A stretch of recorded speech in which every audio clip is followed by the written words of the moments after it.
Hey guys, so my friend sent me a really interesting article called The Mindfulness Conspiracy. And in the article, it talks about how we're using mindfulness and meditation as a way to cope with capitalism and becoming less of an activist of change. I love articles like this. It is thought-provoking, challenging, really essential in the conversation of mindfulness and how it is adapted and evolved, especially in the West. So let's dive in. First, it talks about the rise of mindfulness being used to cope with capitalism by many large corporations. Mindfulness advocates, perhaps unwittingly, are providing support for the status quo rather than discussing how attention is being monetized and manipulated by corporations such as Google, Facebook, Twitter, and Apple.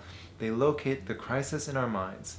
It is not the nature of the capitalist system that is inherently problematic. Rather, it is the failure of individuals to be mindful and resilient in a precarious and uncertain economy. Then they sell us solutions that make us contented, mindful capitalists. So, wow. Yes, I totally agree with that statement. Mindfulness, as it is growing, it is being capitalized. We live in a capitalist country. Anything beneficial to us will most definitely be capitalized by good players and bad players. And look at wellness trends and what people are pouring so much money into. Fad diets, equipment trends like health crystals adorning everything from bracelets to even water bottles, and DNA tests that can help us identify our next future partner or identify the best food for our dogs and cats to eat. A lot of the larger corporations like Google, Apple, Facebook, they're clamoring to this movement used to not only help de-stress and of course, way to incentivize employee retention. Give employees what the latest fads are, a lot of people are gonna stay. And what you're really seeing are the mindfulness advocates flooding in with really mixed intentions. A lot of the people who are succeeding really well right now are the ones who are business savvy, capitalist minded, and in the infancy you're seeing these business people with just the slightest tinge of mindfulness training now dipping their toes and monetizing it. The ones with better intentions are usually not as business minded, and we will see this typically later on as the movement becomes more mature, especially as the mindfulness advocates that have studied mindfulness all their lives are now learning the business techniques to launch their ideas and businesses to market. And then the author points out, mindfulness has been oversold and commodified, reduced to a technique for just about any instrumental purpose, void of a moral compass or ethical commitments, unmoored from a vision of social good. So, I have a couple thoughts with this. First and foremost, I think this movement is really in the infant stages. And because it is in the infant stages, it is really hard to judge and discern of movement in its entirety because of what is right in front of us in the market right now. Imagine if we judged diets in its entirety, being able to pick and select certain foods that are good for us because of the diets of the early 90s, right? That is bad for you. It's good, but you just need a little bit more evolution to follow. After having traveled and studied mindfulness and meditation all over the world, the reason why I think it's in its infant stages is because a lot of the teachings that I've learned still have yet to reach critical mass in the market. Meditation centers right now, especially Plum Village that I visited by Thich Nhat Hanh, is advocating for engaged Buddhism, meaning if you aren't out there, not just as a practitioner, but out there making a difference, actively seeking change, you are not a practitioner. And similarly, if you read any of Dalai Lama's books, I highly recommend The Art of Happiness.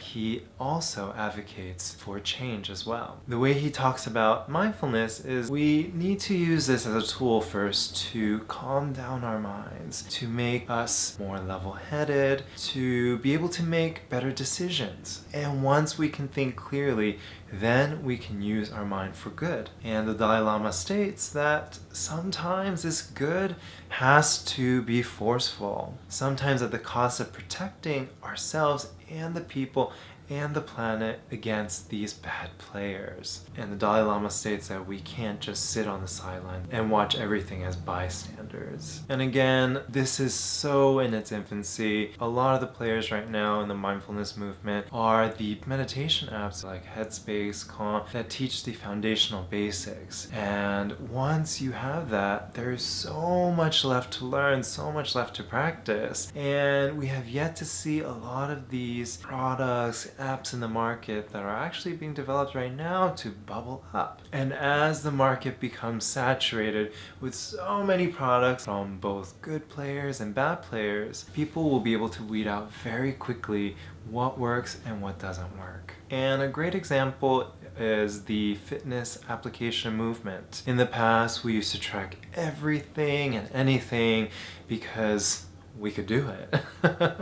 With the rise of phones, the rise of smartwatches, and all these different connected devices, we were able to track everything from heartbeats to the state of our mind. But as these products mature, we're able to now start to take all the different things that are on the market and be a lot more conscious with what we want to use them for and turn those into tangible results. And really interesting enough, something that I have learned as a part of my travels is mindful work. As a part of Buddhist teaching, it talks about engaging in mindful work, which is good for others and the planet. It really discourages work that is either directly harming people, indirectly harming people, or focused solely on selfish capitalistic gains. And so what that means is companies who preach mindfulness, once they go deeper and deeper into the teaching, they'll quickly see that the teaching actually will discourage the company itself from engaging in many of the practices. But perhaps it will ignite some awakening of the employees within a company to then make steps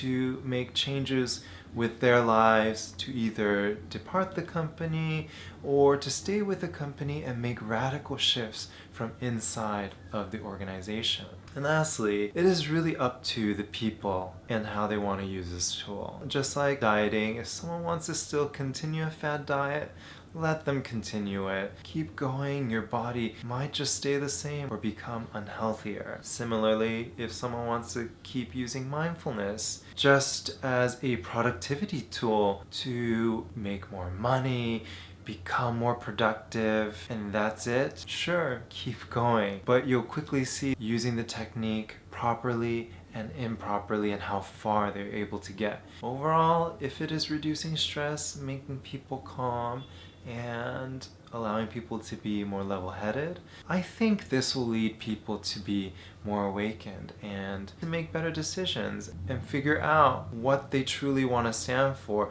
whether it is to fight or not fight at all. So I'm super curious where this movement is headed towards. Again, it is so in its infant stages, and as a part of my exploration around the world, just being able to see how much this practice can deepen for so many people and allow so many people to become more awakened, happier, more level-headed. I'm really excited to see this incorporated in the West more and more and more. But we shouldn't turn a blind eye to it because of what's on the market right now. Anyway, I hope you found that article super interesting. I know I did. Let me know your thoughts. Really curious to hear. Do you think this is just a fad? Feel free to send me a comment, send me a message. I'm so curious to hear. But yeah, with that, I love you all so very much. Hope you're all having a really great mindful day, and I'll talk to you all later. Bye!